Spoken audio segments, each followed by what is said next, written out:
예, 저희가 오늘 살펴볼 하나님의 말씀은 요한복음 9장입니다. 요한복음 9장, 먼저 저희가 한 절만 읽어볼 텐데요. 9장에서 이제 눈 멀었던 사람, 이 소경이 눈을 뜨게 되는 이 사건 전체를 한번 성경을 살펴보도록 하겠습니다. 예, 본문은 요한복음 9장 35절입니다. 예전에 무슨 톰 소여의 모험이나 이런 것들이 이제 여러 가지 소설 장르가 구분을 하면 성장 소설이라고 이렇게 구분을 하게 됩니다. 그래서 그 나오는 주인공이 이제 톰 소여라는 그 어린이, 아니면 허클베리 핀의 모험 같은 베리 핀이라는 그 어린이가 이제 성장해 나가는 것, 그러니까 육체적으로 성장해 나가든지 아니면 정신적으로 성장해 나가든지 이런 걸 보통 성장 소설이라고 하거든요. 근데 오늘 우리가 살펴볼 이 본문을 보시면 한 사람의 믿음이 아주 단기간에 성장해 나가는 걸 볼 수가 있습니다. 그래서 오늘 우리가 이 요한복음 9장을 통해서 배우려고 하는 것은 신앙이 어떻게 성장해 나가는지, 꼭 오늘 본문에 나온 대로만 성장해 나간다 이런 건 아니고요.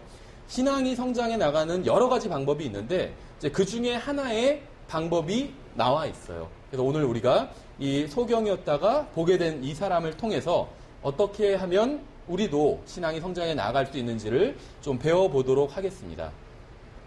예, 먼저 본문을 보시면 요한복음 9장 35절입니다. 보시면 예수님께서 그들이 그를 내쫓았다는 것을 들으시고 그를 만나사 그에게 이르시되 내가 하나님의 아들을 믿느냐 하시니. 그래서 내가 믿느냐. 근데 제목이 좀 이상한 것 같아서 그냥 당신은 믿는가, 제가 이렇게 좀 말을 바꿨습니다. 근데 말 자체는 똑같은 말이죠. 내가 믿느냐. 이렇게 예수님께서 물으신 거예요. 성경에 보면 질문이 굉장히 많이 나옵니다. 그래서 어떤 그 주석 성경은 영어로 된 주석 성경인데 성경에 나오는 모든 질문을 다 정리해 놓은 그런 주석 성경도 있어요. 근데 이 질문들이 가만히 보시면, 한번 여러분도 성경을 읽어보실 때 질문들을 보시면 한번 생각을 해보세요. 그래서 이 질문들이 다 나에게 교리적으로 적용되는 것은 아닌 것들도 있습니다. 하지만 영적으로 한번 적용을 해보면 유익한 그러한 질문들도 많이 있다는 거예요. 나는 과연 하나님의 아들을 믿는가? 물론 믿고 구원받았죠. 그런데 문제는 살아가면서 하나님을 정말 예수님을 예수님으로 믿지 않고 살아갈 때도 많이 있다는 거죠. 예, 그래서 오늘 우리가 이 본문을 가지고, 이 요한복음 9장에 나온 이야기를 가지고 한번 어떻게 하면 영적으로 성장해 갈 수 있는지를 살펴보도록 하겠습니다. 잠깐 기도하고 시작하겠습니다. 은혜와 진리가 풍성하신 하나님 아버지, 저희들 오늘도 주님 앞에 나와 주님께 영과 진리로 경배드릴 수 있도록 특권을 허락해 주셔서 감사드립니다. 주님, 저희들이 배우는 이 말씀을 통해서 주님을 더욱더 알아가게 될 수 있도록 주님 도와주시기 원합니다. 또 저희들이 배우는 이 말씀을 통해서 오직 예수 그리스도만 영광 받으시기 원합니다. 감사드리며 예수님의 이름으로 기도드렸습니다. 아멘. 저는 이 질문이 굉장히 중요한 질문이라고 생각을 합니다. 내가 하나님의 아들을 믿느냐? 다시 말하면 너는 예수님을 믿느냐? 이 질문을 예수님께서 하신 거죠. 굉장히 중요한 질문이에요. 오늘날도 여전히 중요한 질문이라고 생각을 합니다. 주님께서는 하나님의 아들과 관련된 종교를 믿느냐고 묻지 않으셨어요. 기독교를 믿느냐 이렇게 묻지도 않으셨습니다. 우리가 보통 밖에서는 그런 식으로 많이 얘기를 하죠. 넌 종교가 뭐야? 이렇게 물으면 저는 예수님을 믿어요. 이렇게 얘기해요. 그럼 기독교라고 이렇게 얘기를 합니다. 근데 사실 그러면 그냥 저도 넘어가요. 그냥. 근데 사실 제가 의도했던 건 저는 기독교인입니다. 이런 얘기를 하려고 했던 건 아니에요. 기독교를 믿습니다. 이런 얘기를 하려고 하는 게 아니라 제가 믿는 건 예수님입니다. 예수 그리스도예요. 예수 그리스도를 하나님이라고 믿는 거죠. 근데 다른 사람들은 그런 말을 이해를 못해요. 그래서 그냥 기독교, 교회 다닌다고 종교가 있다고 이렇게 생각한다는 거죠. 근데 예수님은 지금 종교가 무엇인지 이렇게 묻지 않으셨어요. 또 어떤 종교를 믿는지 이렇게 묻지도 않으셨습니다. 그건 중요하지 않기 때문에. 주님께서는 하나님의 아들이 가르친 교리를 믿느냐고 묻지도 않으셨어요. 어떤 교리를 믿냐? 그 교리를 믿는다고 하면 교제를 나누려고. 그러지 않으셨다는 거예요. 또 킹제임스 성경 진영에서는 그런 게 좀 심한 경우가 있어요. 구원받고 킹제임스 성경을 믿고 정말 주님의 재림을 기다리고 많은 공통점이 있는데 어떤 질문을 해요. 어떤 특정한 교리에 대해서.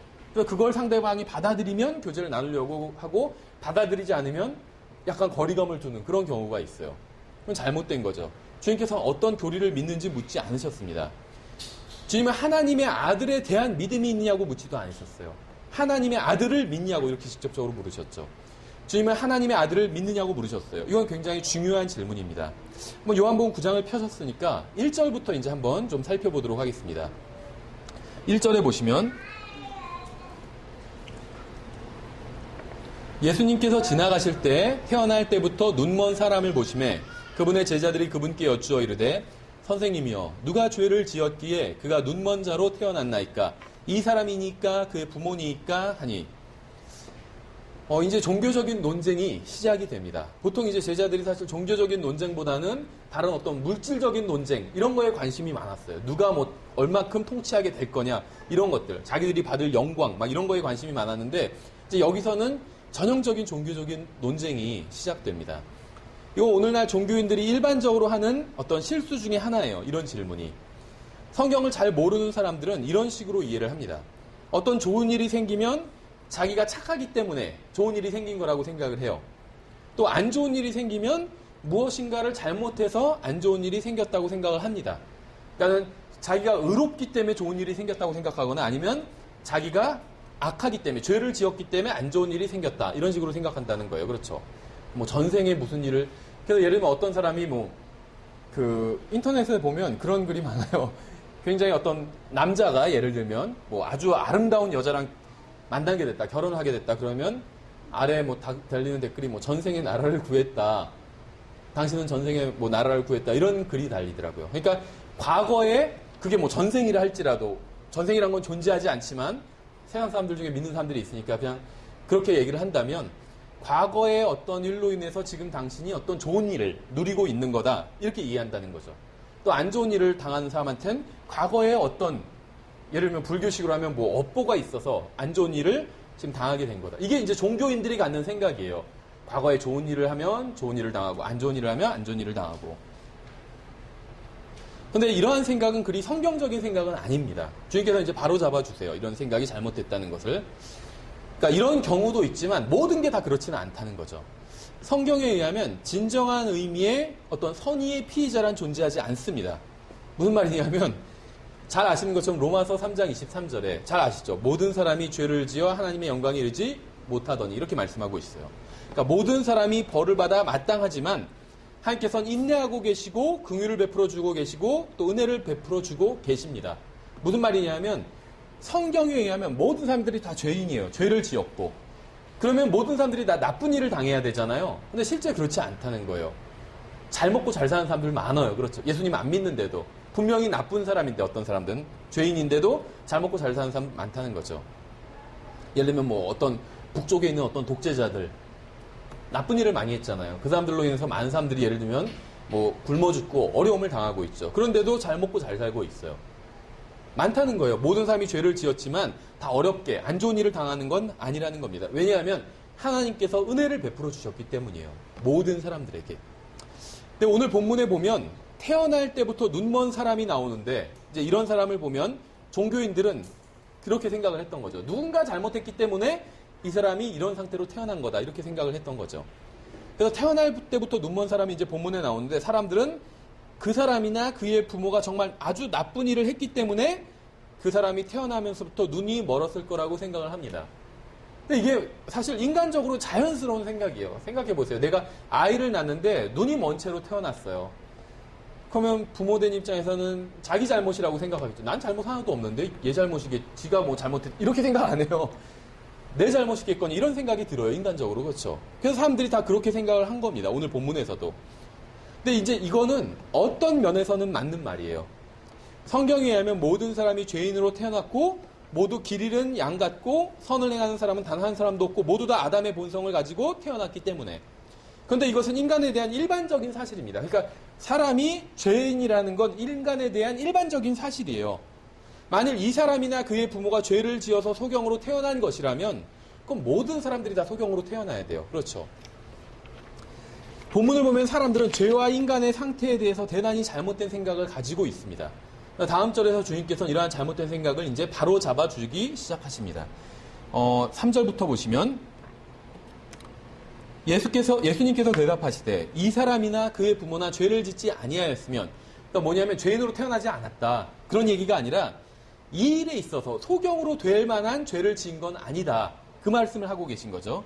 이 사람이나 그의 부모나 죄를 짓지 아니하였으며 다만 이것은 그에게서 하나님의 일들을 나타내고자 함이니라. 이런 경우가 많이 있어요.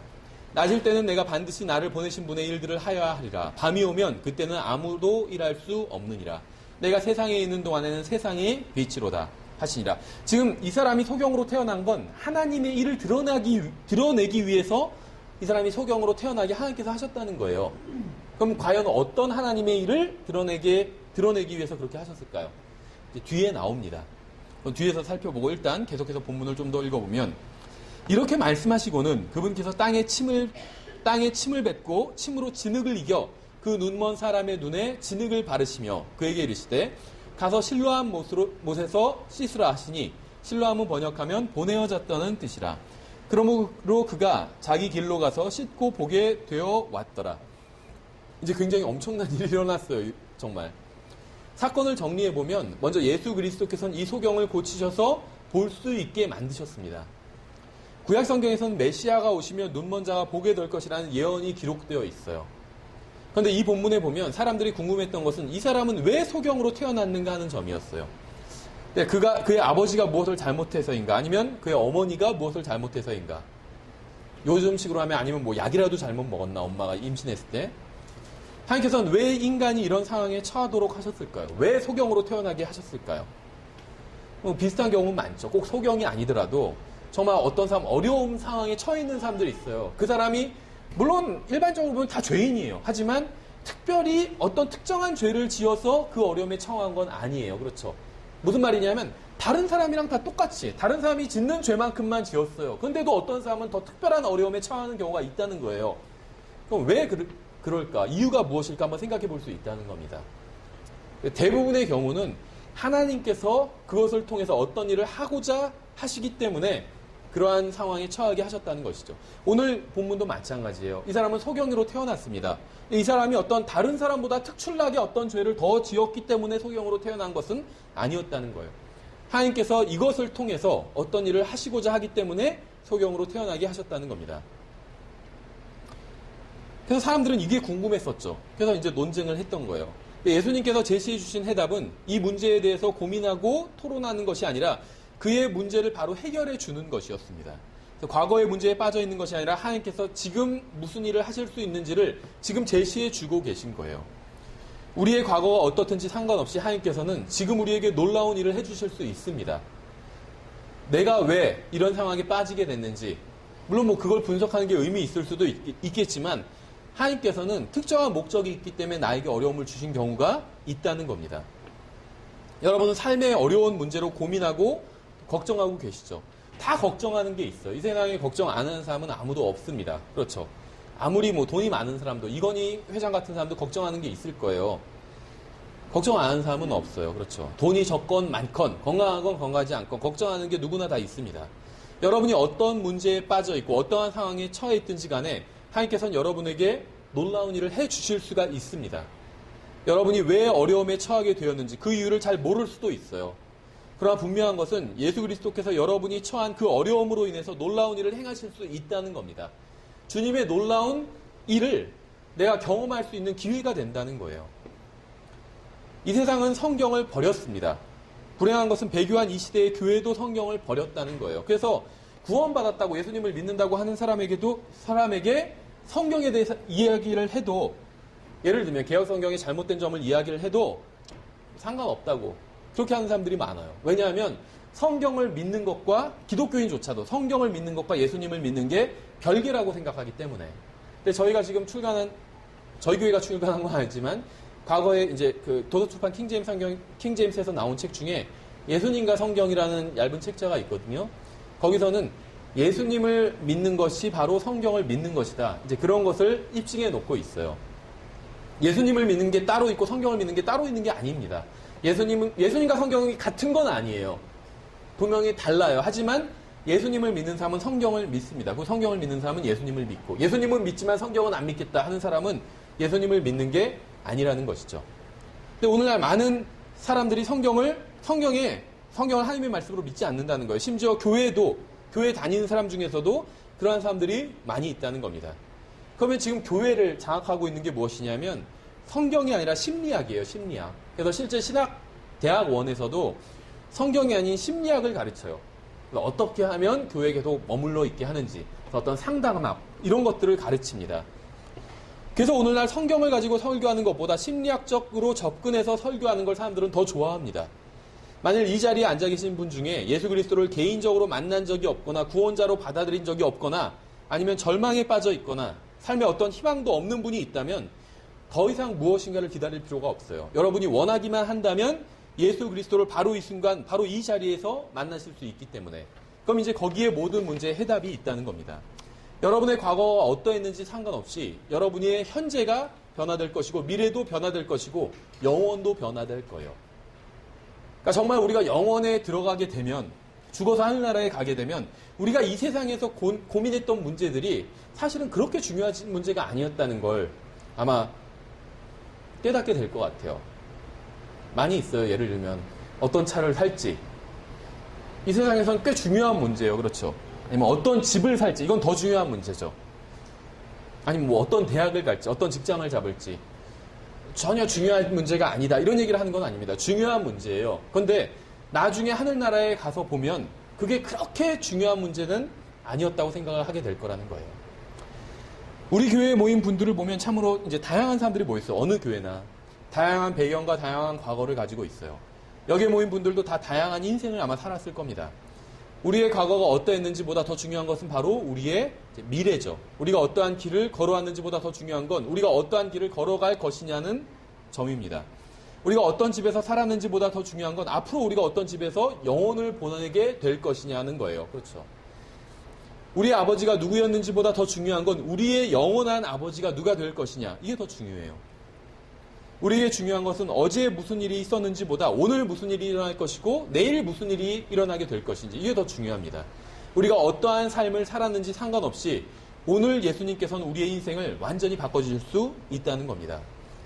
우리의 문제를 생각해보면 어떻게 해서 그런 문제에 빠지게 되었는지 모를 때가 있어요. 아무리 생각해봐도. 또 우리의 인생을 망친 사람을 생각할 때도 있습니다. 그 사람만 아니었으면 지금 내가 이 꼴이 아니었을 텐데 하면서 다른 사람을 원망하고 있는 경우가 있어요. 그렇죠. 원망할 때가 있어요. 이게 바로 사람들이 문제를 대하고 생각하는 방식입니다. 그런데 예수님께서 문제를 생각하시는 방법은 달라요. 그러니까 사람들은 이 사람이 소경으로 태어난 걸 보고 이 사람이 소경으로 태어난 게 누구 잘못인가? 그럼 누구 엄마 잘못이다. 엄마를 원망하겠죠. 아빠 잘못이다. 아빠를 원망하겠죠. 근데 예수님께서 문제를 해결하시는 방식은 그게 아니라는 거예요. 그 성경에서 말씀하시는 문제를 해결하는 방식도 그게 아니라는 겁니다. 예수님께서 문제를 생각하시는 방법은 달라요. 지금 바로 이 순간 하나님께서는 우리의 인생을 바꿔주실 수 있다는 관점으로 문제를 대하신 거예요. 과거가 어떤지는 전혀 중요하지 않다는 거예요. 우리가 얼마나 어려운 삶을 살았건 간에 우리가 처한 상황이 얼마나 어려운지 상관없이 지금 하나님께서는 우리에게 놀라운 일을 해주실 수 있다는 겁니다. 주님께서 우리를 위해 예비해 주신 미래는 우리의 모든 어려움과 아픔과 고통과 고난을 능가하는 것이기 때문에 그렇죠. 그래서 이 세상에서 굉장히 어려운 문제 중에 하나가 이제 어떤 신학적으로 철학적으로 어려운 문제 중에 하나가 무엇이 있냐면 고통의 문제라는 게 있어요. 고통의 문제. 그러니까는 일반적으로 철학에서 기독교 철학에서도 이제 다루는 문제가 두 가지가 있는데 하나는 존재의 문제예요. 하나님 정말 살아계신지 아니면 계신지 하나님이 또 이제 나를 생각하면 나는 어떻게 존재하게 됐는지 왜 존재하는지 이런 게 이제 존재의 문제죠. 또 다른 하나가 이제 고통의 문제예요. 왜 고통이 있는지 삶에 또 하나님께서 계시다면 왜 고통이 있는지 그렇죠. 믿는 사람도 고통이 있고 믿지 않는 사람도 고통이 있어요. 믿는다고 해서 고통이 없어지는 것도 아니라는 거죠. 그래서 이 고통의 문제가 굉장히 하나의 큰 문제입니다. 많은 사람들 기독교를 거부하는 많은 사람들이 이 고통의 문제를 들어서 하나님의 존재 자체를 거부해버려요. 그렇죠. 하나님 계시면 왜 전쟁이 이렇게 일어나냐. 어떤 목사님 그렇게 답하시더라고요. 하나님께서 전쟁을 시작하지 않으셨다고. 사람들이 시작해놓고 하나님께 핑계를 대고 있는 거죠. 그런데 더 중요한 건 물론 하나님께서 전쟁을 막으실 수도 있었겠죠. 그런데 하나님께서 어떠한 목적을 가지고 허락해 주셨어요. 전쟁뿐만 아니라 고통, 기근, 전염병 이런 고통들을 허락해 주셨어요. 심지어는 구원받은 사람들의 인생에도 그러한 것이 있도록 허락하셨다는 거죠. 그게 이제 이게 문제라는 거예요. 그런데 영원이란 게 정말 존재한다면 예수 그리스도를 믿는 사람이 죽어서 영원히 하나님과 함께 행복하게 산다는 게 성경의 진술이죠. 근데 그게 정말 사실이라면 이 세상에서 고통이 아무리 많던지 상관없이 그거는 없는 것과 같아져요. 왜 그런지 아세요? 우리가 예전에 수학 배울 때 그런 게 있잖아요. 무한대분의 상수는 0에 가까워지죠. 0은 아니에요. 근데 0에 가까워져요. 그렇죠. 만약에 우리가 구원받고 나서 50년을 살았는데 50년간 어려움이 굉장히 많이 있었어요. 그런데 죽어서 하늘나라에 갔어요. 그래서 하늘나라에서 1년이 지났어요. 단지. 이 세상, 물론 시간과 다른 개념이겠지만 이 세상 시간으로는 1년이 지났어요. 그러면 1년은 행복하게 살았고 50년은 불행하게 산 게 되겠죠. 근데 하늘나라에서 50년이 지났어요. 그럼 50년을 행복하게 살고 50년을 과거에 불행하게 산 거죠. 그럼 50분의 50이니까 1분의 1, 1이잖아요. 그렇죠. 100년이 지났어요. 그럼 2분의 1로 줄어들죠. 불행하게 산 게. 근데 무한대로 영원히 지나면 위의 상수, 그 50년간 이 세상에서 어렵게 살았던 건 없는 것과 같아진다는 거예요. 그렇죠. 그러니까 앞으로 영원히 행복하게 살 수 있다면 과거에 어렵게 살았던 것이 나중에는 없는 것과 같아진다는 거예요. 그렇죠. 이게 하나님께서 고통의 문제를 해결하시는 방법이라고 볼 수가 있겠죠. 방법 중에 하나라고 볼 수가 있겠죠. 어쨌든 간에 다시 본문으로 돌아와서 보면 땅에 침을 뱉으시고 진흙을 만드셔서 그것으로 소경을 고쳐주셨습니다. 왜 이렇게 하셨을까요? 이것은 창세기에서 하나님께서 사람을 만드신 것과 일치하는 방법이에요. 하나님께서는 첫 사람을 만드실 때 흙으로 만드셨어요. 그리고 지금도 어머니의 태에서 사람을 직접 만들고 계십니다. 어떠한 사람도 하나님의 의도를 떠나서 우연히 태어난 사람은 없어요. 이 세상에 살고 있는 모든 사람들은 모두 하나님께서 직접 만드신 겁니다. 하나님께서 자동으로 사람이 태어나게 하신 것이 아니라 직접 다 만드셨다는 거예요. 시편에도 나오죠. 어머니의 태에서 나를 하나님께서 조직하셨다, 만드셨다 이렇게 나오고 있죠. 모든 사람들이 아담처럼 다 하나님의 직접 어떤 창조에 의해서 만들어졌다는 거예요. 자동화된 시스템에 의해서 만들어진 것이 아니라. 그러니까 모든 사람은 다 하나님의 수제품이라는 거예요. 그러니까 생긴 것 갖고 놀리면 안 돼요. 하나님께서 그렇게 만드신 거기 때문에 그 작품을 보고 놀리면 그 작품을 만든 사람을 놀리는 거잖아요. 그렇죠. 그러니까 누가 막 눈 작다고 놀리거나 그러면 안 돼요. 그렇죠. 하나님께서는 지금도 여전히 모든 사람에게 생명을 주시는 분이십니다. 하나님께로부터 오지 않은 생명은 없어요. 그렇죠. 주님께서는 땅의 흙으로 첫사람을 만드셨어요. 그리고 첫사람을 제외한 모든 사람들은 어머니의 태 속에서 만드셨습니다. 오늘 본문의 소경도 주님께서 그의 어머니의 태에서 만드신 거예요. 그렇죠. 그런데 만드시면서 한 가지 부분은 끝내지 않으셨어요. 무엇일까요? 바로 눈이었어요. 그렇죠. 그래서 날 때부터 소경이었잖아요, 이 사람은. 그래서 본문을 보면 흙으로 그 부분을 완성하신 거예요. 하나님께서 아담을 만드실 때 아담의 눈을 무엇으로 만드셨을까요? 흙으로 만드셨어요. 처음 아담을 만드실 때 흙으로 아담의 눈을 만드신 것처럼 오늘 본문에 나온 소경의 눈도 흙으로 만들어 주신 거예요. 왜 그렇게 하셨을까요? 주님께서 단지 말씀만으로 소경이 보게 하실 수도 있었겠죠. 지금 당장 눈을 떠서 볼지어다 이러면 소경이 눈을 떠서 봤겠죠. 전 우주도 말씀으로 만드신 분이에요. 소경의 눈도 말씀으로 만드실 수 있었겠죠. 아니면 아무런 말도 하지 않고 소경을 보게 하실 수도 있었어요. 그렇죠. 딱 하면은 소경이 딱 눈을 떠서 보게 한다든지 하실 수 있었어요. 그러나 흙으로 눈을 만드셔서 소경이 보게 하심으로 창세기에서 사람을 만드신 하나님이 바로 자신이라는 사실을 드러내신 겁니다. 창세기에서 하나님께서 만드신 거랑 똑같이 만드신 거잖아요. 예수 그리스도께서. 자기가 바로 그 하나님이라는 걸 드러내신 거예요. 하나님께서 만드신 사람을 예수 그리스도께서 완성하신 거예요. 놀랍지 않으세요? 하나님께서 이 소경이 어머니의 태에서 만드셨겠죠. 근데 눈만 빼고 만드셨어요. 아직 미완성품이었어요. 근데 그 완성하신 게 바로 예수 그리스도라는 거예요. 그렇죠. 사람을 만드신 분이 하나님이기 때문에 사람을 고칠 수 있는 분도 하나님입니다. 우리에게 문제가 있으면 그것을 바로잡을 수 있는 분, 고쳐주실 수 있는 분은 바로 우리를 만드신 하나님이라는 거예요.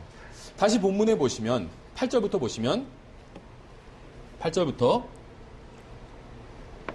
그러므로 이웃 사람들과 전에 그가 눈먼 것을 본 사람들이 이르되 이 사람은 앉아서 구걸하던 자가 아니냐 하매 어떤 이들은 이 사람이 그 사람이라 하고 다른 이들은 그는 그와 비슷하다 하나 그는 내가 그로다 하니라. 그러므로 그들이 그에게 이르되 그러면 내 눈이 어떻게 열렸느냐 하매 그가 대답하여 이르되 예수라는 사람이 진흙을 이겨 내 눈에 바르고 나더러 실로암 못에 가서 씻으라 하기에 내가 가서 씻고 시력을 받았노라 하니 이에 그들이 그에게 이르되 그가 어디 있느냐 하매 그가 이르되 나는 알지 못하노라 하니라. 본문을 보시면 이 사람은 예수 그리스도에 대해서 아는 것이 거의 없었다는 사실을 알 수가 있습니다. 지금 이 사람은 지금 우리식으로 하면 예수님을 만났어요. 그렇죠. 그러니까 구원받은 거예요. 그리고 간증을 하고 있는 거예요. 저는 지금 이 사람이 우리가 구원받은 것과 똑같이 구원받았다 이런 얘기를 하는 게 아닙니다. 말하자면 그렇다는 거예요. 우리가 예수님을 만나면 구원받게 되죠. 이 사람이 예수님을 만났어요. 그렇죠. 그리고 몸의 구원을 일단 받았죠. 어떤 의미에선 눈을 보게 됐으니까.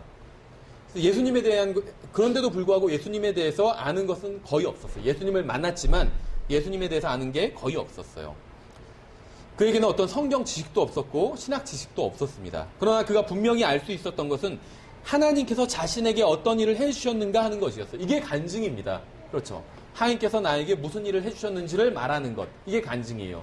그게 구원과 관련된 거. 하나님께서 나를 어떻게 구원해 주셨는지 얘기하는 건 구원 간증이 되겠죠. 그 외에 다른 일을 하면 하여튼 다른 간증이 되는 거예요. 그러니까 간증하면서 막 자기 얘기만 하는 사람은 그건 간증이 아니에요. 그냥 자기 자랑한 거지. 간증은 하나님께서 나를 위해서 어떤 일을 해주셨는지, 나에게 어떤 일을 해주셨는지, 이 사람이 지금 하고 있는 이 이야기, 이게 간증입니다. 그는 자신에게 말씀하신 예수님의 말씀을 다 믿고 그대로 행동했습니다. 실로암에 가라고 하셔서 갔고, 씻으라고 하셔서 씻었어요. 그리고 자신에게 일어난 놀라운 일을 사람들에게 증언하고 있는 겁니다. 복음을 전하기 위해서 성경 전체를 알아야 될 필요는 없어요. 사람들이 묻는 것을 다 답할 수 있어야 하는 것도 아닙니다. 예수님께서 여러분에게 어떤 일을 해주셨는지만 알면 복음을 전할 수 있는 거예요. 그래서 제가 번역한 책 중에 그런 책이 있었죠. 쉬운 복음, 쉬운 전도. 근데 제가 부제목을 그렇게 달았었어요. 복음 전도란 예수님을 아는 사람이 예수님을 모르는 사람에게 예수님을 소개시켜주는 것이다. 이게 복음 전도예요. 구원받은 사람치고 예수님을 모르는 사람은 없어요. 예수님에 대해서 자세히 알 수는 없을지 몰라도 구원을 받았다면 예수님을 알고 있습니다. 그럼 예수님을 모르는 사람, 구원받지 못한 사람들은 예수님을 모르잖아요. 그 사람들에게 예수님을 알려주는 것, 이게 복음 전도예요. 어렵지 않죠. 그러니까 복음 전도를 하기 싫다 이렇게 얘기할 수는 있어도 복음 전도가 어렵다라고 얘기할 수는 없어요. 구원받았다면. 복음 전도는 어렵지 않아요. 쉬워요. 다만 복음 전하는 것은 쉽지만 그게 싫을 수는 있겠죠. 어떻게 보면 지금 예전에 돌아가신 분 중에 미국에 제카일스 목사님이라고 있어요. 미국에서 전 세계에서 가장 큰 주일학교를 하는 그런 교회였는데 굉장히 복음을 잘 전하시고 열심히 전하시는 분인데 그분도 그런 말씀을 하시더라고요. 나도 복음 전하러 나가는 게 사실은 굉장히 싫다고 그런 말씀을 하시더라고요. 그래서 이제 부목사님과 같이 약속을 해서 둘이 만나서 복음을 전하러 간대요. 왜냐하면 혼자 복음을 전하러 가야지 하면은 그냥 오늘은 말아야지 이렇게 된다는 거예요. 본인도. 근데 다른 사람이랑 약속을 했는데 그걸 어길 수가 없잖아요. 부목사한테 담임 목사님이 복음 전하러 나가기 싫은데 그냥 오늘은 나가지 말자 이럴 수는 없잖아요. 그래서 약속을 한다는 거예요. 그러니까 복음을 전하는 게 싫을 수는 있어도 귀찮을 수는 있어도 어려울 수는 없다는 거예요. 구원받았다면 내가 예수님을 알기 때문에 구원받은 거잖아요. 그분이 나의 구원자라는 사실, 그분이 아니었으면 나는 지옥에 갈 수밖에 없었다는 사실, 이걸 알고 구원받은 거예요. 그 사실을 알려주면 돼요. 그렇죠. 예수님의 능력 중에 무엇이 있는지 그런 거 다 몰라도 상관없어요. 재림은 어떻게 오시는지, 어디로 오시는지, 예루살렘으로 어떤 방법으로 오시는지 그걸 몰라도 구원받을 수는 있어요. 그렇죠. 그래서 복음을 전하기 위해서 성경 전체를 다 알아야 될 필요는 없다는 겁니다. 예수님을 모르는 사람에게 예수님을 아는 사람이 예수님을 전해주면 그게 복음 전도라는 겁니다. 예수님께서 여러분에게 어떤 일을 해주셨는지만 알면 복음을 전할 수 있어요. 저는 알고 있어요. 저는 예수님에 대해서 아직 저도 모르는 게 많이 있어요. 구원받은 지 25년이나 됐고 성경 수십 번을 읽어봐도 예수님에 대해서 아직 모르는 게 굉장히 많아요. 하지만 예수님께서 구원과 관련해서는 저에게 어떤 일을 해주셨는지 알아요. 저를 대신해서 십자가에 달려서 죽으셨어요. 그리고 묻히시고 부활해 주셨어요. 이건 다 저를 위해서 해주신 거예요. 물론 다른 사람을 위해서도 해주신 거지만 특히 저를 위해서 해주신 거예요. 이게 예수님께서 이렇게 하지 않으셨다면 전 구원받지 못했을 거예요. 그래서 전 예수님께서 저를 위해서 어떤 일을 해주셨는지 알아요. 그래서 복음을 전할 수 있는 겁니다. 이 오늘 본문에 나오는 이 소경은 예수님에 대해서 많은 것을 알고 있는 것은 아니었습니다. 오늘 만났어요. 만난 지 지금 하루도 채 안 됐어요. 예수님에 대해서 아는 것이 사실은 별로 없었습니다. 그렇죠? 여러분 중에 구원받은 사람이 있는지, 구원받지 못한 분이 아직 있는지 모르겠어요. 아마 아직 구원받지 못한 분이 있을 수도 있습니다. 그래도 여러분이 이 사람보다는 예수님을 많이 알고 있는 거예요. 근데 이 사람이 분명히 알고 있는 것은 예수님께서 자신을 변화시켜 주셨다는 거예요. 13절에 한번 보시면, 그들이 전에 눈멀었던 그 사람을 데리고 바리새인들에게 가니라. 바리새인들은 이스라엘의 종교 지도자들이었죠. 그들은 이스라엘의 영적 지도자들이었습니다. 계속해서 본문 보시면 14절에 예수님께서 진흙을 이겨 그의 눈을 열어주신 날은 안식일이더라. 그때 바리새인들도 그가 어떻게 시력을 받았는지 그에게 다시 물으니 그가 그들에게 이르되 그 사람이 진흙을 내 눈에 바르매 내가 씻었고 내가 보나이다 하니라. 이 사람 간증하는 건 어렵지 않아. 어떤 분은 간증하라고 그러면 막 너무 어려워하시는데 어렵지 않아요. 있었던 일을 얘기하는 거예요. 지금 무슨 소설을 쓰라는 게 아니에요. 그렇죠? 어려울 필요가 전혀 없어요. 나에게 진짜 있었던 일, 몇 월 며칠에 내가 어떻게 예수님에 대해서 알게 됐고 그분을 받아들였다. 그 얘기를 하면 그게 간증이에요. 막 드라마틱하고 그럴 필요가 전혀 없다는 거죠. 예수님께서 자신을 어떻게 변화시켜 주셨는지 동일하게 앞에서 증언한 것처럼 똑같이 이 사람은 증언하고 있습니다. 전혀 어렵지 않아요. 그렇죠? 실제로 자기에게 일어난 일을 말하는 것이기 때문에. 16절에 그러므로 바리새인들 중에 어떤 이들은 이르되 이 사람은 안식일을 지키지 아니하므로 하나님에게서 오지 아니하였도다 하며 다른 이들은 이르되 죄인인 사람이 어떻게 그런 기적들을 행하겠느냐 하여 그들 가운데 분열이 생기니라. 바리새인들은 소경이 보게 되었는데 전혀 기뻐하지 않고 있는 것. 생각해 보세요. 이 사람 날 때부터 소경이었고 바리새인들도 이 사람이 소경이었다는 건 알고 있었어요. 그렇죠. 같은 마을에 살고 있었기 때문에. 너 소경 아니었잖아. 어디서 지금 사기치고 있어. 이렇게 얘기하고 있지 않아요. 소경이었다는 건 알아요. 근데 어떻게 보게 됐냐? 지금 그게 궁금한 거죠. 근데 예수님이 고쳐주셨다 하니까 지금 안식일인데? 이게 사실 굉장히 이상한 반응이에요. 어떤 사람이 구원받아도 자기네 교회에 나오지 않으면 전혀 기뻐하지 않는 목사도 있어요. 그건 잘못된 거죠. 누가 구원받았다면 그 자체로 기쁜 거예요. 근데 우리 교회에 안 나온다 그러니까 그래요? 그럼 말고 하고 전혀 기뻐하지 않는. 지금 바리새인들의 반응이 그렇다는 거 생각해 보세요. 누군가가 죽을 병에 걸렸다가 낫게 됐어요. 그걸 보고 전혀 기뻐하지 않는 거예요. 어떤 사람이 구원받았다 하더라도 자신들이 원하는 대로 하지 않으면 문제시하는 사람들이 있습니다. 이게 바로 종교예요. 자기들에게만 구원이 있다고 생각하고 자기들 내부에만 반드시 들어와야 된다고 생각해요. 그러지 않으면 의미 없다고 생각해요. 그건 아니라는 거죠. 그게 바로 종교라는 겁니다. 종교는 여러분에 대해서 염려하지 않아요. 그럼 종교는 뭘 염려하는지 아세요? 종교 자체에 대해서 염려해요. 이렇게 하면 우리 교리가 깨지는데, 우리 교회 헌법이 깨지는데, 이런 거 염려하고 있다는 거예요. 누가 구원받는 것에 관심이 있는 것이 아니라 자신들의 체제와 규칙을 깨는 것은 아닌가 하는 것에만 관심이 있다는 거예요. 모르겠어요. 저는 교회 헌법 자체를 무조건 다 잘못됐다 이렇게 생각하지는 않습니다. 하지만 저희 교회는 교회 헌법은 없어요. 사실 킹제임스 성경을 믿는 대부분의 교회들은 미국의 경우에도 교회 헌법이 없어요. 근데 교회 헌법이 있으면 그건 다 가짜 교회다 이런 얘기를 하는 건 아닙니다. 훌륭한 교회 중에서도 교회 헌법이 있는 교회가 있어요. 근데 안타까운 게 제가 아는 어떤 교회도 교회 헌법이 있어요. 그래서 그 교회에서 집사를 이제 뽑아야 되는데 헌법에 정해져 있어요. 어떻게 집사를 뽑는지가. 그런데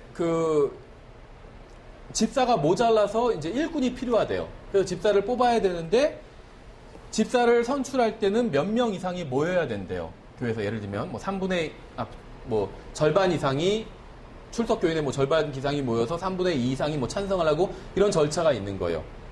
근데 계속 사람이 모이질 않아서 그 회의를 하자고 하면 모이질 않는데요.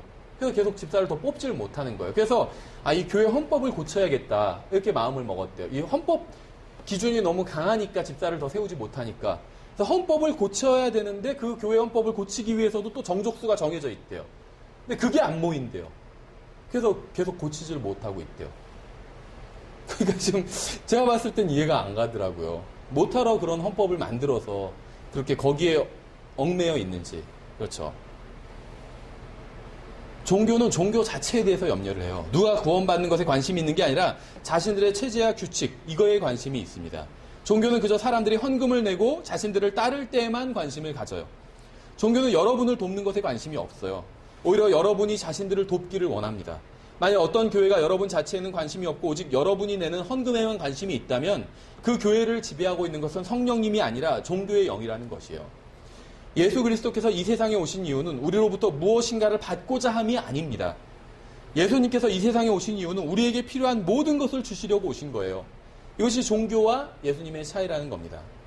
17절에 그들이 그 눈멀었던 사람에게 다시 이르되 그가 내 눈을 열어주었으니 너는 그에 대해 무엇라 말하느냐 하매 그가 이르되 그는 대언자이니이다 하니라. 이거 엄청난 지금 발전, 지금 성장을 해가고 있어요. 영적 성장이 무엇인지 아세요? 성경 구절을 한 구절 더 알게 되는 것, 이게 영적 성장이 아니에요. 어떤 얘기를 하면 그거 성경 어디에 있는데 하고 빨리 찾아내는 것, 이건 영적 성장이 아니에요. 기억력이 성장한 거지 영적으로 성장한 거랑 다른 거예요. 영적 성장은 예수님을 더 알아가는 거예요. 제가 좋아하는 말 중에 이런 말이 있어요. 참된 영성, 스피리추얼리티, 참된 영성은 성경 지식의 많고 적음에 있는 게 아니라 예수 그리스도를 사랑함에 있다. 영적으로 성장한 사람일수록 예수님을 더 사랑합니다. 그렇죠. 물론 영적으로 성장한 사람일수록 하나님의 말씀을 더 많이, 성경을 더 많이 알고 있을 거예요.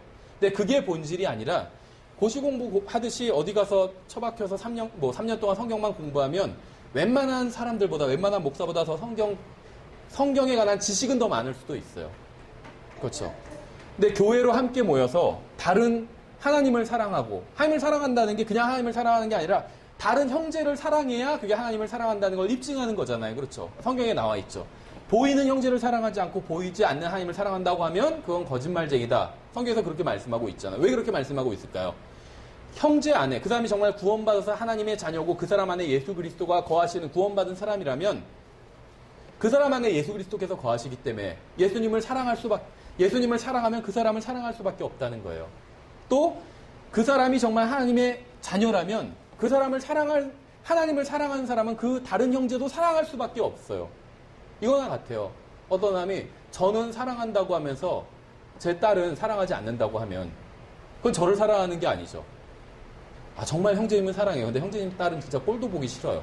그러면 그건 저를 사랑하는 게 아니에요. 그렇죠. 하나님을 사랑한다고 하면서 하나님의 자녀는 미워해요. 하나님 정말 사랑합니다. 근데 주님의 자녀들은 보기도 싫어요. 이러면 그건 하나님을 사랑하는 게 아니라는 거죠. 영적 성장은 하나님을 사랑하는 데 있고 또 다른 형제 자매들을 사랑하는 데 있어요. 아무리 성경을 많이 알아도 다른 형제들에게 자매에게 상처를 주고 한다면 그거는 영적으로 성장한 게 아니라는 겁니다. 이 사람은 지금 영적으로 성장해 나가고 있어요. 처음에는 예수라는 사람이 나를 고쳐줬다 이렇게 얘기를 하고 있어요. 근데 그리고 나서 지금 몇 시간이 채 되지 않았어요. 같은 날이에요. 근데 예수님을 대언자라고 얘기하고 있어요. 놀랍지 않으세요? 그 사이에 무슨 신학원을 다닌 게 아니에요. 어디 가서 성경 공부 한번 하고 온 것도 아니에요. 그렇죠. 이 당시에 그런 것도 없었어요. 근데 예수님을 어떤 사람으로 알았다가 지금은 대언자로 알게 된 거예요. 영적으로 성장한 거예요. 그만큼. 예수님에 대해서 더 알게 되었잖아요. 그렇죠. 11절에선 예수라 하는 사람이라고 불렸어요. 예수님을. 예수라 하는 사람. 근데 지금 17절에선 예수님을 대언자라고 부르고 있어요. 대언자라고. 그렇죠. 예수님에 대해서, 예수님은 대언자도 되시고, 예수님은 제사장도 되시고, 대언자도 되시고, 왕도 되시고, 많은 것이 되시잖아요. 성경을 보면. 예수님에 대해서 하나 더 알게 된 거예요. 이 사람은. 영적으로 성장해 나간 거예요. 예수님께서는 시력을 가진 지 얼마 안 된 사람에게 더 좋은 안목을 주신 겁니다. 그러니까 예수님께서는 이 사람의 육신적인 시력만 고쳐주신 게 아니라 영적 시력도 고쳐주신 거예요. 안목이 좋아졌어요. 딱 보고 예수님은 대언자다. 이것까지 알게 된 거예요. 이건 엄청난 겁니다. 이 사람은 신학교에 다니지도 않았고 성경 공부하지도 않았고 무슨 제자 훈련 같은 거 하지도 않았어요. 그런데 이 사람은 예수님에 대해서 증언을 했고 더군다나 예수님을 반대하는 사람들 사이에서도 담대하게 증언했습니다. 그랬더니 주님께서는 육신의 시력을 열어주신 것처럼 영적인 시력도 열어주신 거예요.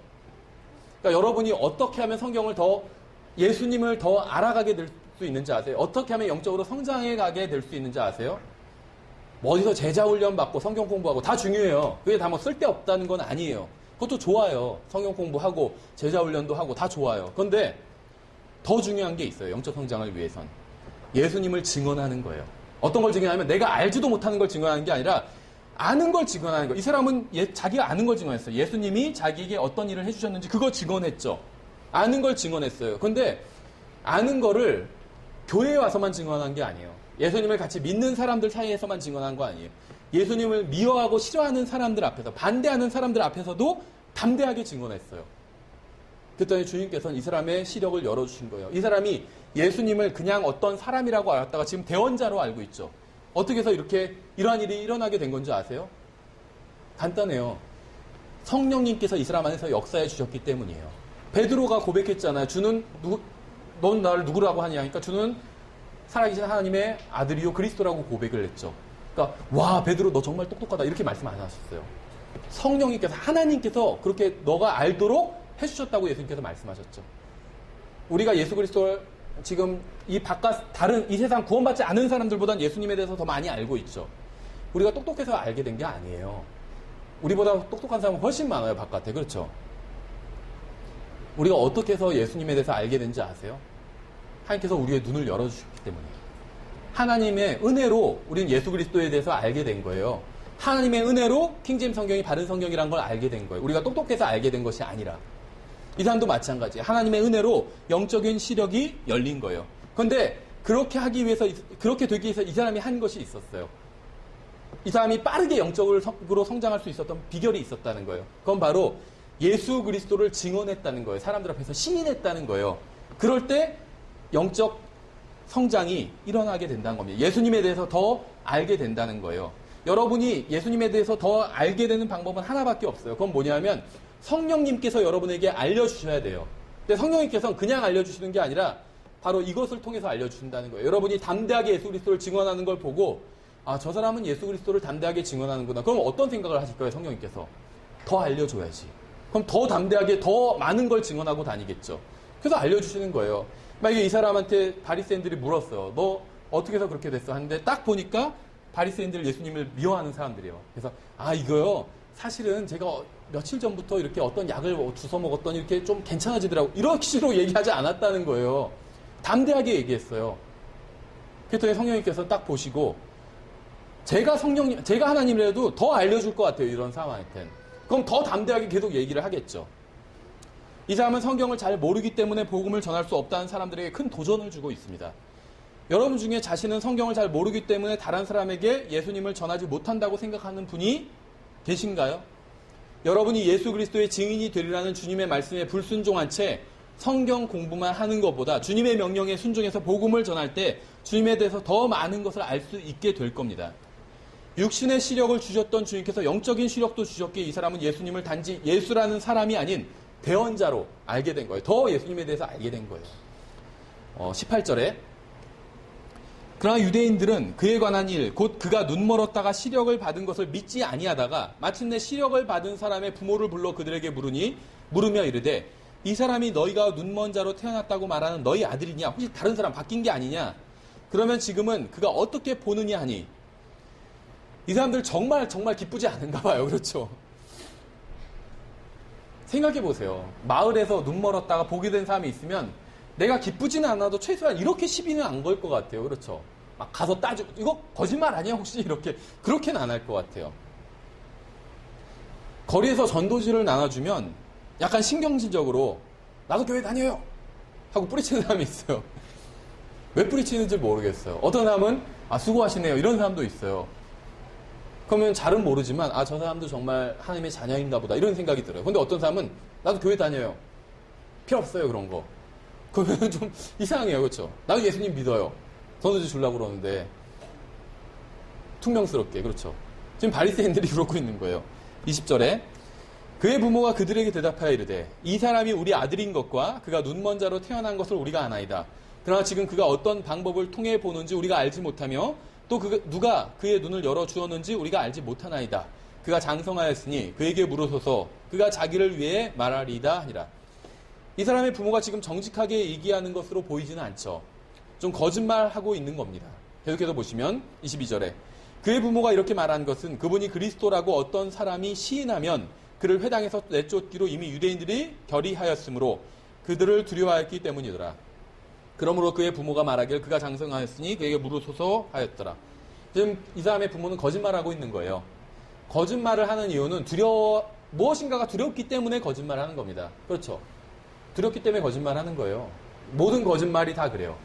하나님을 두려워하면 거짓말을 하지 않아요. 근데 하나님을 제외한 다른 것을 두려워하기 때문에 거짓말하는 거예요. 그렇죠. 생각해 보세요.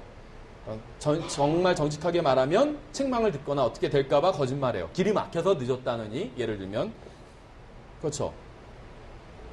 집사람이 아니면 이 옷 잘 어울려 하는데도 잘 어울려 이렇게 거짓말할 때가 있어요. 두려워서요. 그리고 잘 어울리지 않는다고 진실을 말하면 귀찮게 굴 것이 두려워서. 그렇죠. 예를 들면 제가 그렇다는 건 아니에요. 저는 진실을 말해요. 주로. 이 사람의 부모는 알고 있었어요. 예수 그리스도께서 자신의 아들에게 시력을 주셨다는 것을 알고 있었습니다. 이 사람들은 자기들의 아들이 보게 되었는데도 기쁘지 않았을까요? 여기서 이제 종교의 폐해를 생각해 볼 수가 있습니다. 어렸을 때부터 잘못된 종교 교육을 받아온 사람들은 이런 식으로 반응을 하는 거예요. 이 부모는 유대교의 교육을 받아왔어요. 그래서 이런 식으로 잘못된 반응을 하고 있는 겁니다. 자신들의 교회나 종교로부터 파문을 당하고 쫓겨날까 두려워서 사실을 인정하지 못하고 진리를 인정하지 못하는 겁니다. 예수님을 따를 것인가 자신의 종교를 따를 것인가로 고민하다가 주님이 아닌 종교를 선택해 버리는 사람들이 많이 있어요. 또 어떤 사람들은 그래요. 자녀가 이제 그 부모는 교회 안 다녀요. 근데 자녀가 교회에 다니면서 열심히 더 생활하게 되고 술과 담배도 다 끊고 그러니까 좋게 변했는데도 그걸 싫어하는 거예요. 그러면서 독해졌다고 막 술, 담배도 안 한다고 이제 하면서 그런 부분을 본 적이 있어요. 근데 사실 그 술, 담배 안 하는 게 싫은 게 아니라 예수님을 믿었다는 게 그게 싫은 거겠죠. 24절에 이에 그들이 눈 멀었던 그 사람을 다시 불러 그에게 이르되 찬양을 하나님께 드리라. 우리는 이 사람이 죄인인 줄 아노라. 하니 그가 응답하여 이르되 여기서 이 사람의 담대함이 나오죠. 그가 죄인인지 아닌지 나는 알지 못하며 한 가지 아는 것은 내가 눈 멀었으나 지금은 보는 것이니라 하매 이 사람이 이 말을 하는 시점이 주님을 만난 지 얼마나 된 시점인지 아세요? 주님을 만난 지 지금 하루도 안 됐어요. 이 사람은 아직 새신자 성경 공부반도 마치지 않았어요. 여러분 중에 혹시 나는 구원받은 지 얼마 되지 않았기 때문에 복음을 전할 수 없다고 생각하는 분이 계신가요? 구원받은 지 하루가 되지 않은 사람도 복음을 전할 수 있습니다. 구원받은 지 반나절 된 사람도 예수님의 증인이 될 수 있어요. 이 사람은 예수님을 만난 지 반나절뿐이 안 됐지만 예수님의 증인이 되었기 때문에 상대방이 어려운 걸 물어보면 이렇게 대답하면 돼요. 제가 그건 아직 잘 몰라요. 그렇지만 확실히 아는 걸 말씀드릴게요. 이러면서 예수님을 증언하면 되죠. 여러분이 구원받았다면 성경을 잘 모를 수는 있어도 최소한 예수님이 나를 위해서 무엇을 해주셨는지는 그걸 모를 수는 없기 때문에 아는 걸 증언하면 됩니다. 그게 복음을 전하는 것이고 주님의 증인이 되는 거예요. 하나님 계시면 왜 세상이 이 모양이죠? 글쎄요. 제가 그것은 잘 모르겠지만 저의 죄로 지옥에 갈 수밖에 없는 저를 위해 예수님께서 십자가에서 저를 대신해서 죄값을 치러주신 것 또 그것으로 인해서 이제는 제가 하나님 나라에 갈 수 있게 되었다는 것은 알고 있습니다. 이러면서 어려운 질문을 비껴갈 수도 있겠죠. 모르는 건 정말 모른다고 얘기하면 돼요. 전 예전엔 그랬어요. 누가 복음을 전하는데 자꾸 모르는 거 물어보면 정말 그게 궁금하면 내가 그거에 대답해 줄 수 있는 사람을 소개해 주겠다. 정말 그게 정말 당신한테 중요한 문제고 이 구원을 거부할 만큼 중요한 문제고 그게 정말 궁금하면 내가 그거 대답해 줄 수 있는 사람 소개해 주겠다. 그러니까 싫다고 그러더라고요. 그러니까 그게 궁금하지 않았던 거겠죠. 26절에 그때 그들이 다시 그에게 이르되 그가 내게 무엇을 하였느냐 그가 어떻게 내 눈을 열어주었느냐 하니 그가 그들에게 대답하되 내가 이미 당신들에게 고하였어도 당신들이 듣지 아니하고 어찌하여 다시 듣고자 하나이까 당신들도 그의 제자가 되고자 하나이까 하매 이에 그들이 그에게 욕하며 이르되 너는 그의 제자이나 우리는 모세의 제자니라. 이것이 바로 진리를 전하면 종교인들이 보이는 반응이죠. 29절에 하나님께서 모세에게 말씀하신 줄을 우리가 알거니와 이 자로 말하건대 그가 어디서 왔는지 우리가 알지 못하노라 하니라.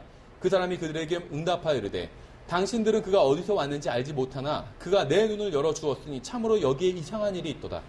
이 사람은 지금 이렇게 말하고 있는 겁니다.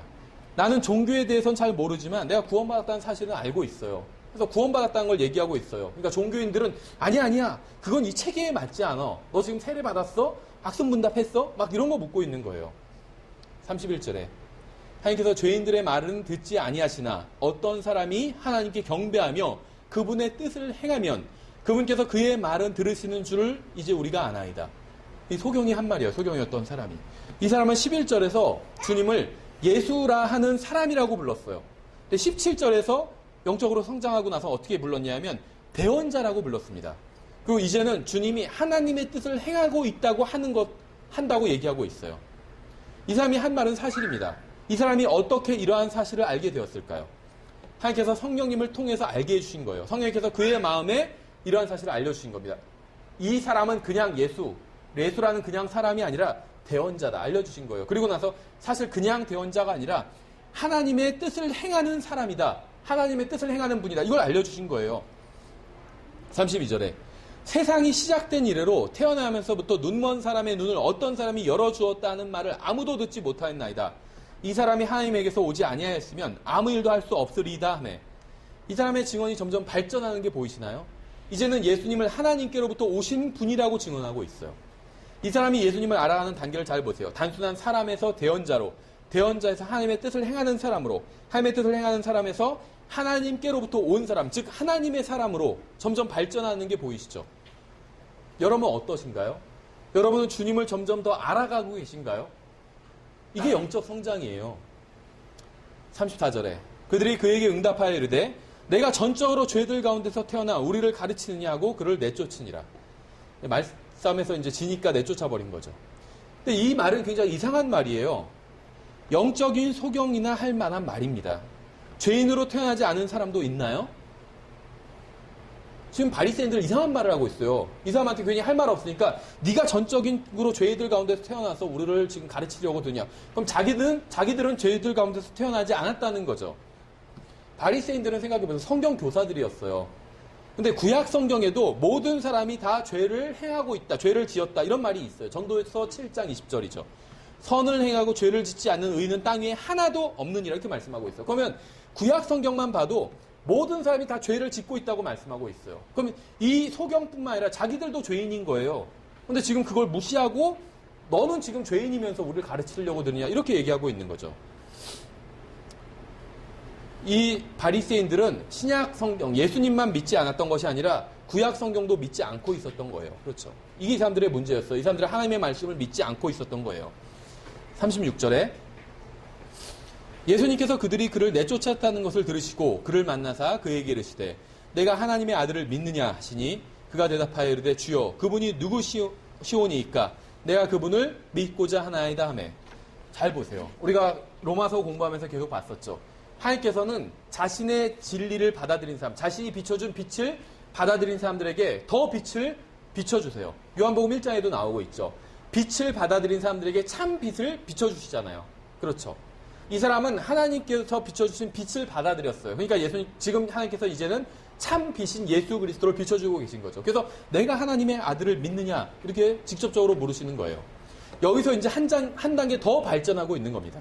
예수라는 사람, 대언자, 하나님의 뜻을 행하는 사람, 하나님께로부터 온 사람에서 이제는 주님이라고 부르고 있는 거예요. 예수님을. 37절에 예수님께서 그에게 이르시되 내가 그를 보았거니와 그분을 믿고 싶다. 내가 이제 하나님께서 비춰주시는 빛은 다 받아들이겠다. 이렇게 하나님 앞에서 완전히 마음문을 열어버린 거예요. 그러니까는 이제 누군지 직접적으로 알려주신 거죠. 내가 그를 보았거니와 너와 말하고 있는 이가 그니라 하시니 그가 이르되 주여 내가 믿나이다 하고 그분께 경배하니라. 믿자마자 바로 경배했어요. 그렇죠. 로마서 10장 9절에선 내가 만일 내 입으로 주 예수님을 시인하고 하나님께서 그분을 죽은 자들로부터 살리신 것을 내 마음속으로 믿으면 구원을 받으니라고 말씀하셨어요. 이 사람은 예수님을 믿고 경배하고 있죠. 39절에 예수님께서 이르시되 내가 심판하려고 이 세상에 왔으니 이것은 보지 못하는 자들은 보게 하고 보는 자들은 눈멀게 하려 함이라 하시매 그분과 함께 있던 바리새인들 중에 어떤 자들이 이 말씀들을 듣고 그분께 이르되 우리도 눈 멀었느냐 하니 예수님께서 그들에게 이르시되 너희가 눈 멀었다면 죄가 없으려니와 지금 너희가 본다고 말하므로 너희 죄가 남아있느니라. 죄가 있다는 거예요. 그렇죠. 이 사람들 예수님을 믿지 않기 때문에 죄가 그대로 있다는 거예요. 이제 정리를 좀 하겠습니다. 이 사람은 태어날 때부터 육신적으로 소경이었고 영적으로도 소경이었습니다. 그런데 예수님을 만나고 나서 육신적으로 시력을 얻었고 영적인 시력도 얻게 되었어요. 왜냐하면 예수 그리스도를 신뢰하고 믿었기 때문이에요. 이 사람의 주위에 있던 사람들은 육신적인 시력은 있었지만 바리새인들, 영적인 시력은 전혀 없었습니다. 바리새인들과 이 사람의 부모들. 그렇죠. 여기서 한 가지 생각을 해볼게요. 육신적인 소경과 영적인 소경 중에 누가 더 상태가 안 좋은 것일까요? 분명한 사실은 하나님 앞에서는 영적인 소경이 훨씬 더 심각한 상태라는 것입니다. 주님께서는 이 사람에게 내가 하나님의 아들을 믿느냐라고 물으셨어요. 전 지금 여러분에게 같은 질문을 하고자 합니다. 여러분은 하나님의 아들을 믿으시나요? 모든 사람은 각자 믿는 게 있습니다. 돈을 믿기도 하고 종교를 믿기도 합니다. 그러나 예수 그리스도를 믿고 죄사함을 얻고 영원한 생명을 얻는 사람이 가장 복된 사람이에요. 여러분이 현재 알고 있는 것을 다른 사람들에게 증언한다면 주님께서는 여러분에게 주님에 대해서 더 많은 것을 알려주실 거예요. 여러분이 주님을 알아가는 게 왜 멈춘지 아세요? 여러 가지 원인이 있겠지만 오늘 본문을 통해서 본다면 여러분이 이미 알고 있는 것을 다른 사람들에게 증언하지 않았기 때문에 그게 어떤 일을 한 것인지 아세요? 성령님께서는 예수 그리스도를 증언하시는 분이세요. 여러분이 구원받는 순간 성령님께서 여러분 안에 들어오시게 되었죠. 그래서 성령님께서는 여러분 안에 계시면서 여러분을 통해서 예수 그리스도를 다른 사람에게 전하고 싶어 하세요. 근데 여러분이 그걸 하지 않는다면 성령님을 막고 계신 거예요. 그래서 영적으로 성장하지 못하는 거예요. 여러분은 하나님의 아들을 믿고 구원받았습니다. 그러나 그것으로는 부족해요. 그건 시작에 불과해요. 구원받고 나서도 매일 매순간 하나님의 아들을 믿어야 합니다. 그래야 영적으로 성장하고 더욱 풍성한 삶을 살 수 있어요. 어제까지는 믿었는데 오늘은 믿지 않는다면 여러분의 성장은 거기서 멈추게 돼요. 과거에 믿었다면 구원은 받아요. 죽어서 하늘나라에 갑니다. 하지만 영적인 성장은 거기서 멈추게 된다는 거예요. 어떤 일을 할 때에는 믿는데 다른 일을 할 때는 믿지 않는다면 성장은 멈추고 만다는 것입니다. 그렇죠? 구원에 대해서는 믿어요. 그런데 배우자 선택에 대해서는 믿지 않아요. 배우자 선택 결정권까지 하나님께 드리면 하나님께서 이상한 사람 선택하실 것 같아가지고 그렇죠? 믿음만 있고 다른 건 없는 사람 선택하실 것 같아서 믿지 않아요. 그건 하나님 믿지 않는 거예요. 구원 더 큰 거잖아요. 영원이잖아요. 구원을 믿었다면 다른 모든 것들도 하나님을 믿어야 돼요. 한번 믿어보세요. 여러분이 선택하는 것보다 훨씬 나을 거예요. 하나님의 선택이. 교회에서 하나님의 아들을 믿는 것처럼 직장에서 학교에서도 믿어야 합니다. 주님의 백성들 앞에서 주님을 시인하는 것처럼 주님의 원수들 앞에서도 주님을 시인해야 합니다. 오늘 본문의 소경처럼 여러분도 예수님을 믿고 그분의 증인이 되어 그분을 증언하고 그분께 경배를 드리는 사람이 되시기를 바랍니다. 예. 제가 잠깐 기도하겠습니다. 하나님 아버지, 이 소경이었던 사람을 통해서 저희들에게 도전을 주셔서 감사드립니다. 지금 저희들이 이미 알고 있는 것들, 예수 그리스도에 대해서 주님이 어떤 분이신지 다른 사람들 앞에서 담대하게 증언할 수 있도록 지금 저희들을 도와주시기 원합니다. 정말 저희들을 주님께 내어드려서 주님의 의의 도구로, 의의 병기로 주님께서 사용하실 수 있도록 정말 주님을 신뢰하고 내어드릴 수 있도록 도와주시기 원합니다. 저희들이 주님을 믿고 구원받은 것처럼 정말 주님을 믿고 이 세상을 살아갈 수 있도록 도와주시기 원합니다. 지금 만일 이 자리에 아직 구원받지 못한 사람이 있다면 자신의 혼이 얼마나 소중한 것인지를 깨닫고 구원받을 수 있도록 지금 도와주시기 원합니다. 이 세상에서 원하는 모든 것을 다 이룬다 할지라도 죽어서 지옥에 간다면 정말 아무것도 아니라는 그 사실을 깨달을 수 있도록 주님께서 마음 가운데 역사해 주시기 원합니다. 감사드리며 우리 주 예수 그리스도 이름으로 기도드렸습니다. 아멘. 예, 다 같이 일어서셔서 397장 주님께 찬양을 드리고 예배를 마치도록 하겠습니다. 397장.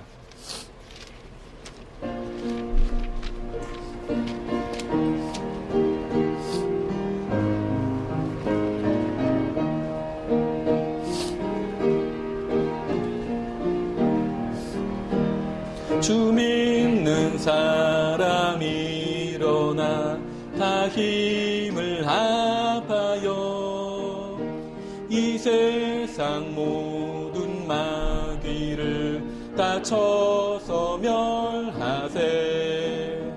저 앞에 오는 적군을 다 싸워 이겨라. 주 예수 믿는 힘으로 온 세상 이기네. 믿음이 이기네. 믿음이 이기네. 주 예수를 믿음이 온 세상 이기네. 온 인류 마귀 괴일로 큰 죄에 빠지니 진리로 띠를 띠고서 늘 기도 드리세. 참 믿고 의지하면서 겁없이 나갈 때 주 예수 믿는 힘으로 온 세상 이기네. 믿음이 이기네. 믿음이 이기네. 주 예수를 믿음이 온 세상 이기네. 끝까지 이긴 사람은 흰 옷을 입고서 또 영생 복을 주시니 참 기쁜 일일세. 이 어두운 세상 지나서 저 천성 가도록 주 예수 믿는 힘으로 온 세상이